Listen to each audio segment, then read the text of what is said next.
Hello there everybody, What Culture Wrestling's Adam Cleary here, and guess what? SmackDown is 20. This week, 20 years old. Yes, you remember this from your childhood?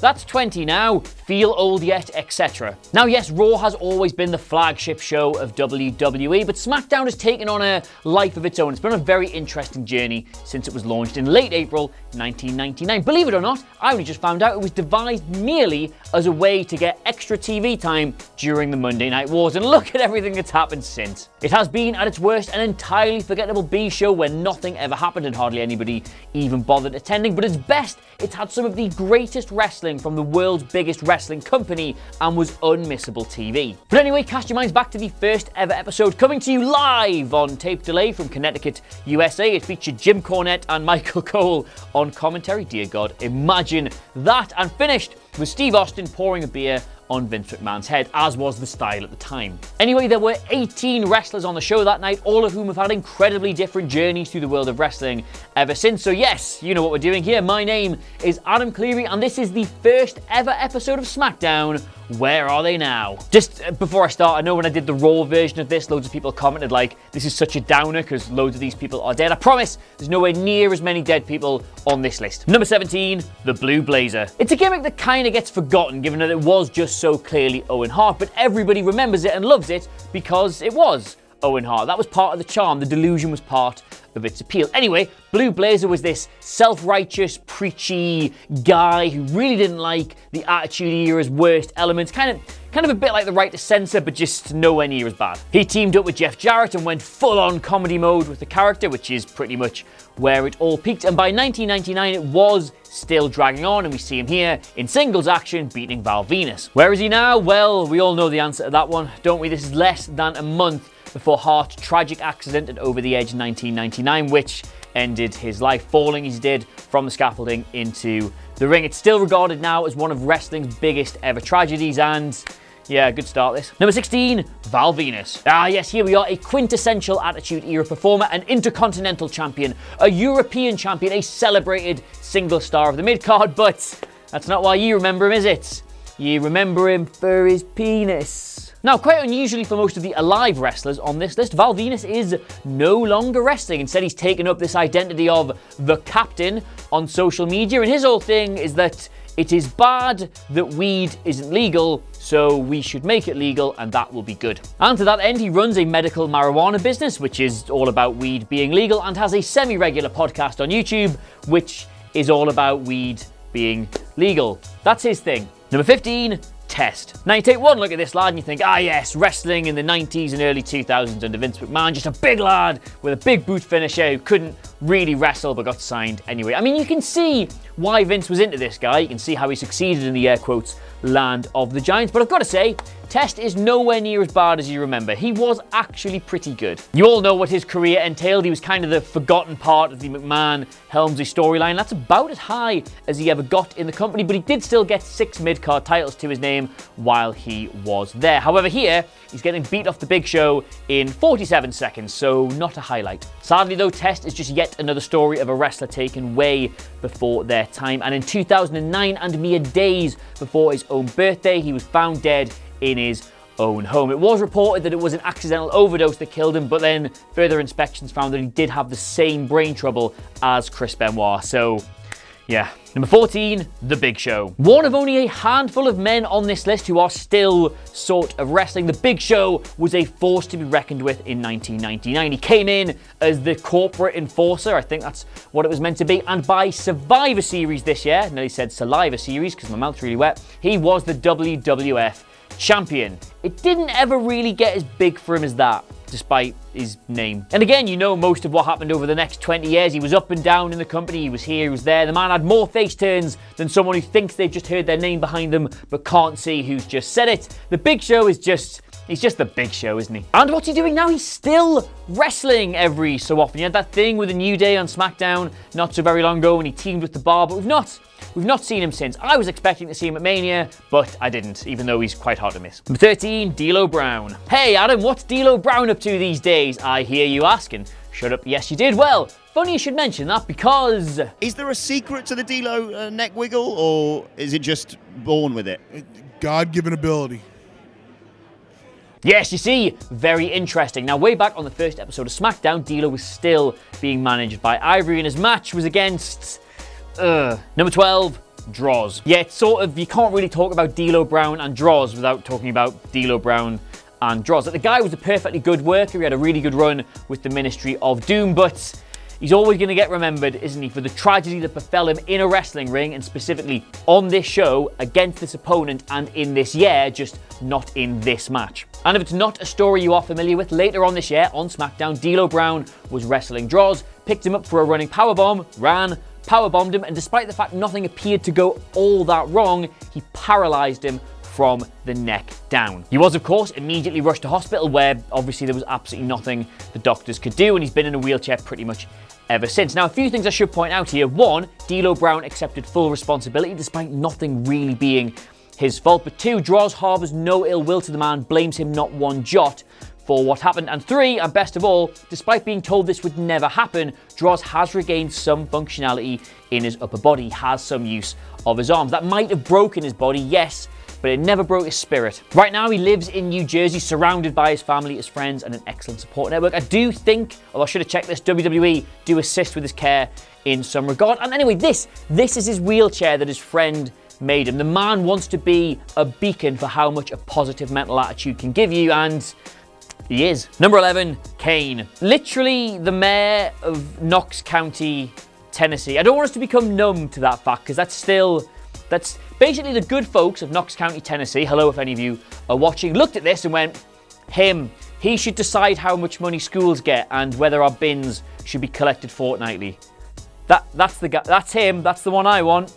Still blows my mind, that. Number 10, XPac. Now, yes, you could write several books on the trials and tribulations XPac has been through and not even really begin to tell the whole story, but certainly in ring, and in my opinion, it never really got as good for him as it did around about 99. Like when they got DX back together as part of the McMahon Helmsley thing, I thought that was quite bad. The NWO revival was very bad. X Factor was one of the worst things I've ever seen in my life, but XPac and Kane was, I don't know whether I was just so young at the time, I thought it was brilliant, I didn't really understand what was going on, but that's how I want to remember XPac. That was good. And from there, as I'm sure you are well aware, his personal problems began to engulf his life, but thankfully, they are all in the past for him now. He's battled back those demons. The man is living a very healthy, very successful life. He's now in the Hall of Fame, as we saw WrestleMania weekend, hosts an absolutely banging podcast that you should listen to once you've listened to WrestleCulture, absolutely not before, and this is his dog. So, who won in the end? Number 9, the New Age Outlaws. Badass Mr. Ass Billy Ass Gunn and the Road Dogg Jesse James formed as a tag team in 1997 and then were joined at the hip ever since. I mean, they've won the tag titles millions upon millions and millions of times, including that time they came back in like 2012 and won them again for some reason. That was really, really bad, but they've been a thing. They are just an entity. The New Age Outlaws are one of the best tag things wrestling has ever come up with. IMHO. And they were such good pals, they've even got very similar jobs now. The Road Dogg is one of the main producers on SmackDown, where he does occasionally write things that are really bad and makes no sense, and then gets really angry on Twitter if you tell him they're really bad and make no sense. And Billy Gunn is, well, I can't say producer, because he's not a producer. He's in AEW at the minute, doing production work, but apparently they don't like the term producer in AEW, so he's their head coach, even though he's a producer. Oh, and Billy Gunn does still wrestle occasionally as well. I came across this when I was writing this script recently. Get this, he teamed with Gangrel to beat Mosh and Thrasher. Really. Number 8, Bradshaw. Yes, long before he was blocking half the world on Twitter and turning himself into a living, breathing meme with his bad commentary work, Bradshaw was part of one of the Attitude Era's most definitive tag teams. The Acolytes and later the APA were running roughshod, I think that's the term, over the roster, so I was quite surprised to see him in a singles match on this card, but yet, here he is, on his own. He got his arse handed to him by Ken Shamrock in a no-holds-barred street fight, I think it was, and then, well, you all know, the Acolytes disbanded, he had a solo run, he was world champion, did that thing to Eddie Guerrero's head that time, and then in 2006, he became a full-time color commentator, and easily the worst thing about SmackDown for a number of years. Thankfully, these days, they have binned him off from full-time commentary duty, though he does still crop up occasionally. Most recently at WrestleMania, where we were all sat there and somebody said, here, wouldn't it be funny if Bradshaw was on this show? Ding, ding, ding, ding, ding, ding, ding, ding, ding, ding, ding. Huge pop. Number 7, Ken Shamrock. Yeah, bit of a mad one this. You might not remember exactly at the time, but Shamrock was brought into WWE because with it being the Attitude Era, Vince was like, gonna make this seem really, brought in a genuine MMA star so that people who didn't quite know what the deal with wrestling was would be, hang on, can you be in wrestling if you're MMA? Does that mean it's real? And I mean, obviously it wasn't, but Vince still wanted people to think that, and it did kind of work. The guy brought a level of legitimacy to the company and indeed to the industry, but was never really rewarded with anything at the top of the card as a result. He just kind of boxed his way around everybody else. And here, he boxes Bradshaw in the Heat. And then once his time in WWE was done, he did go back to MMA, where first he had an amazing record, a really frighteningly amazing record, and then eventually it turned into quite a frighteningly bad record. He did Bellator a couple of times, and then he also worked, check this out, as a bodyguard, and was literally the bodyguard of, Ben Roy if you please, 50 Cent. Imagine that. He does still wrestle occasionally, I should point out, and was recently spotted working for BCW, I want to say, in Australia, and get this, Macaloon Productions in Georgia. That is the best name I've ever heard. Number 6, Mankind. Yeah, that might be a fun game. I might do this as a quiz on the channel at some point. I will name the date and you have to tell me what gimmick Mick Foley is using at the time. I would almost have gone for Cactus Jack because he did Triple H at the Rumble not that long after this, I guess, but he was still Mankind here. Then you all know what happened from there. He got involved with that Triple H angle, turned into Cactus Jack, wrestled at the Rumble, retired, but then came back at WrestleMania for his fabled WrestleMania main event, even though it wasn't really his main event. It's kind of a bit of a regret. He's got about his career, then he left, and then he came back, and then he left, and then he came back, and then he left, then he came back, then he left, then he came back and he wrestled Edge, then he left, then he came back, and he left, and he came back, then he left, he came back, wrestled Randy Orton, then left, then he came back, then he left, then he came back, then he was Raw General Manager, then he left, and I think he hasn't come back yet.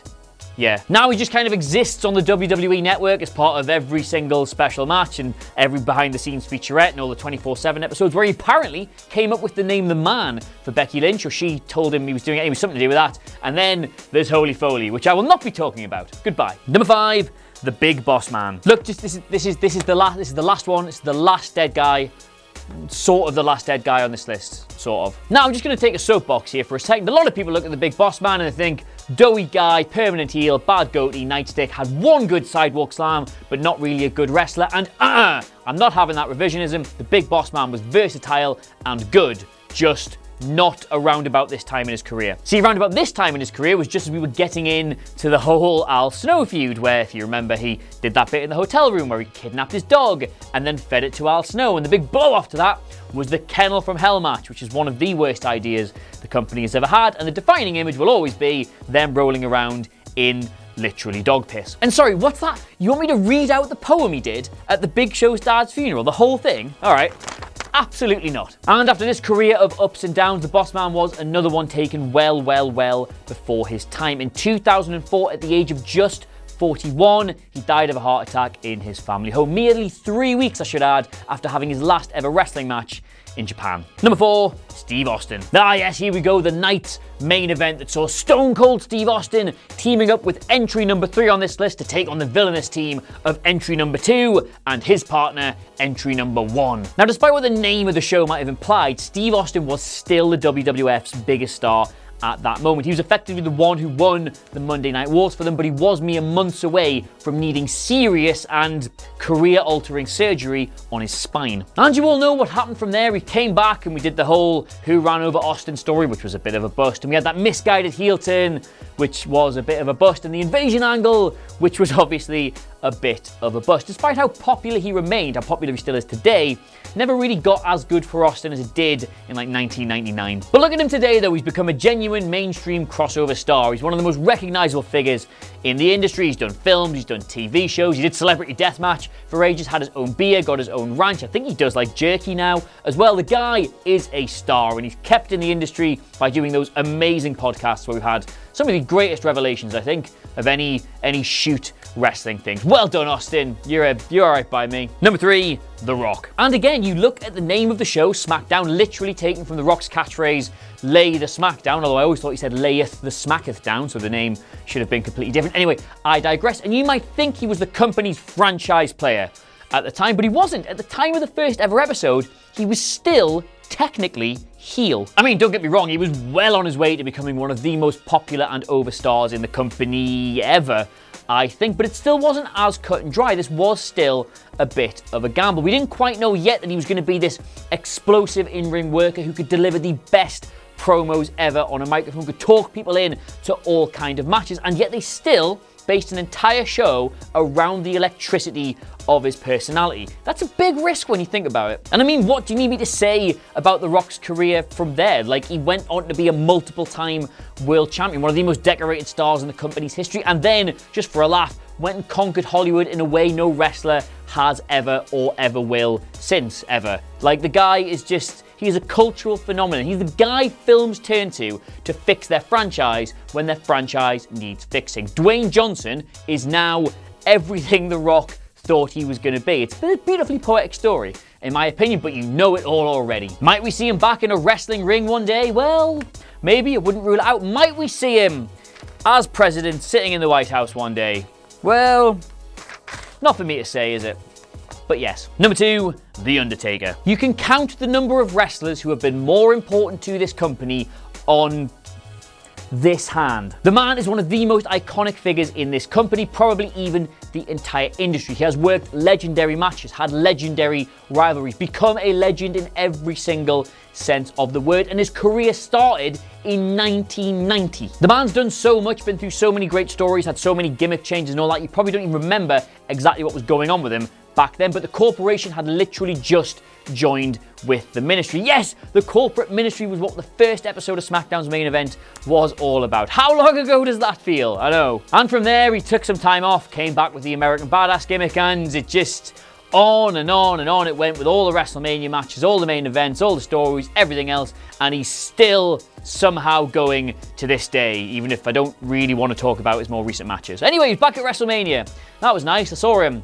He hit Elias in the face, and they're going to do that in Saudi Arabia. Still don't want to talk about that. Number 1, Triple H. Look, right, it's very easy to malign Triple H for who he is and what he's done and all of that, but at the time, he was on his way to becoming the biggest heel in the entire company and going on an era-defining run as its heel champion. Now, he might make the argument, indeed I think he does, that he was one of the biggest draws in the company at the time and is thus deserving of talk as one of the all-time greats. It's not quite my opinion, but I can see why he'd make it. Regardless of what you think of him, though, the guy did become an institution in the company. Think back to all those first SmackDown shows, the first run it had on TV, and you can't get away from this idea of The Rock versus Triple H as the rivalry that defined this show, that made it what it is. And if it wasn't for what made it what it is, probably wouldn't be here today. So in a very roundabout way, I am saying Triple H is deserving of a lot of praise. Feels wrong. And again, you don't need me to spell out where his career went from here. He did absolutely everything there is to do. And now he is the chief operating officer, not even kayfabe, the real chief operating officer of one of the biggest companies in the entire world. He used this guy, this fresh-faced, young, very pink and shaven dude, basically slept his way up to the top, and now he's one of the most important figures in wrestling. You cannot dispute that NXT, under his guidance, is unmissable wrestling, arguably the most unmissable wrestling product in the world at times, and sooner or later, he's going to get that other hand on the wheel of the main roster, and we all expect it to be really good when it happens. So, there you are, Triple H. You win. So there you have it. There is every single wrestler on the first episode of WWE SmackDown and what they are doing now. I've been desperately trying to rack my brains to think what I would have been doing in April 1999, but I think it was probably just playing Warhammer 40k. Anyway, let us know what you made of all this in the comments below, and of course don't forget to like, share and subscribe. In the meantime though, thank you so much for watching. I have of course been Adam Cleary, and I'll see you soon. Started the wave too early there. See you soon. See you soon. Bye.